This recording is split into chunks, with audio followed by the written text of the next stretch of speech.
appreciate what you're trying to do. New Year, New Us. Free Friday, Friday Eve, Friday Junior, Friday Wannabe, Friday-ish, not Monday. That it? Yeah, almost. Okay, so we're gonna do 16 minutes. That's not it. That's not cardio. That's not cardio. We're doing 4 minutes of cardio.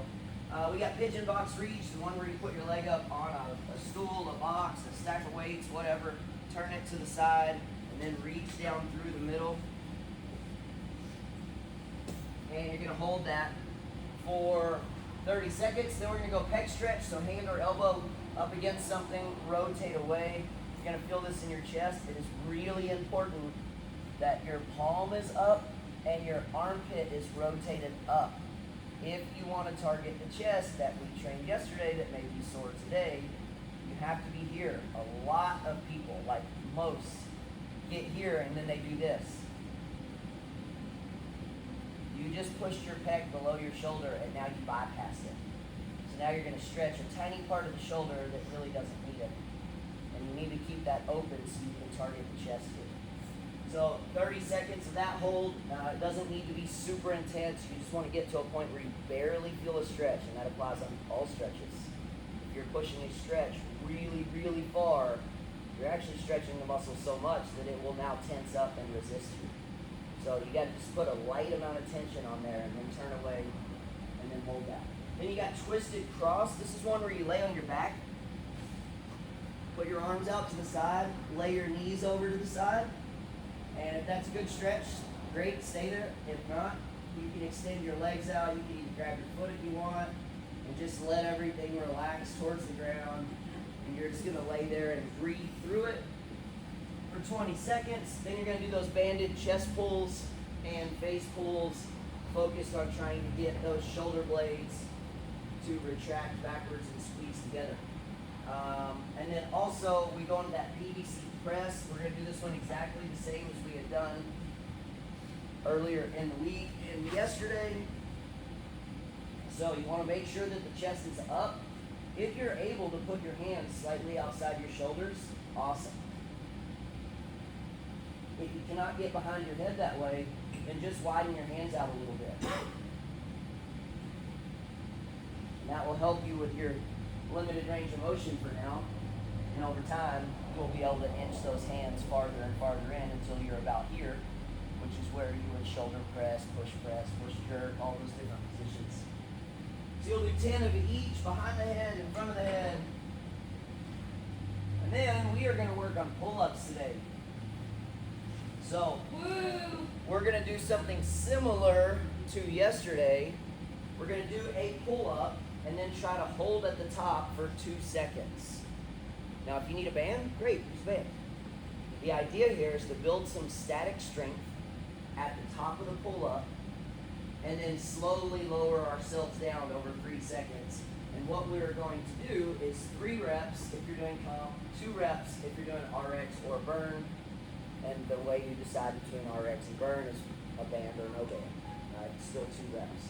But get to the top, hold for 2 seconds, lower yourself down slowly over a 3-second period, and then get back to the top. You can do a strict pull-up to get there. You can kip your way up there. You can use a box and jump your way up there.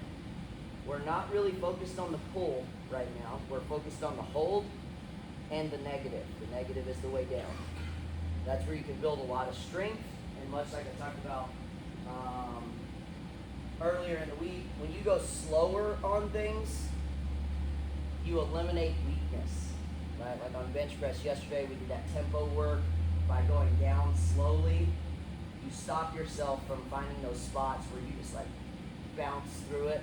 Really, you're doing that because you're weak at the bottom, and you'd rather use your sternum like a trampoline and bounce that bar off of there because you don't feel strong down there.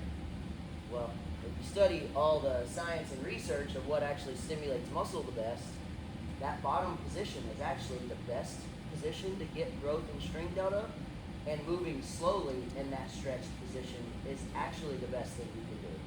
But if you watch the normal person do a bench press, they come down, they go extremely fast in the bottom, bounce it off their chest, and then start pressing again about halfway up. You're missing the best part of the movement in order to experience growth and strength. And the same thing is true on the pull-up. A lot of people are so used to kipping that they've got so much momentum when they get to the top, they're immediately free-falling back to the earth. And there's no strength at the top. They've used all their momentum to get there. Now there's no hold strength. That hold strength pays dividends later. That's really important. So when you get to the top, however you get there, hold for 2 seconds, and then lower down 1 1,000, 2 1,000, 3 1,000, do another rep. And you pick the amount of reps you're doing, 3 for comp or 2 for the other. We'll do 8 rounds. You'll have 60 seconds per round. Any questions on that one? Then for the main workout, we have a 16-minute AMRAP. You're going to do 4 reps, and you're going to alternate between burpee and kettlebell, and it's 4 total. So rep number 1 is a burpee. Rep number 2 is an up-down. Rep number 3 is a burpee. Rep number 4 is an up-down. And then you're done with those. It's not 4 of each. It's 4 total.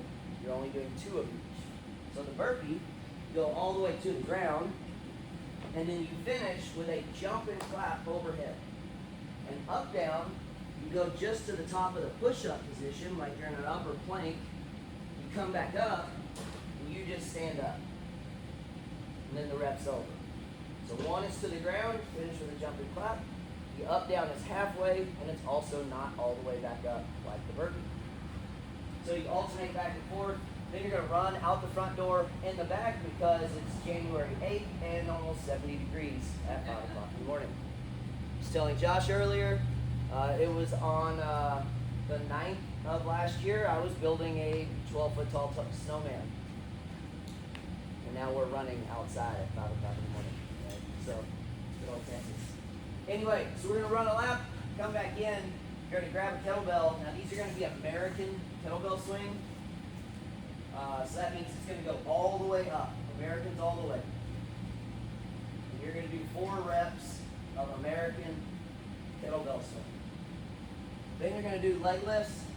You're going to lift your legs up and over the kettlebell. So you're going to lean back a little bit. Tighten your abs up.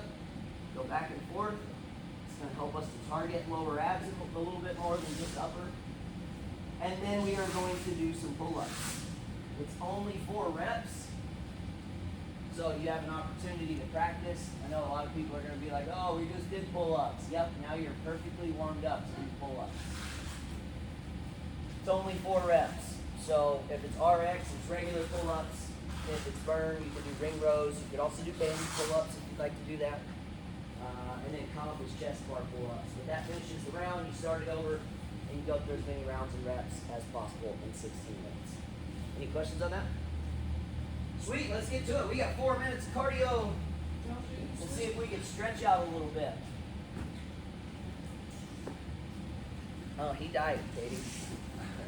Well, that was a very big turn, yes. Yeah, the face he was making.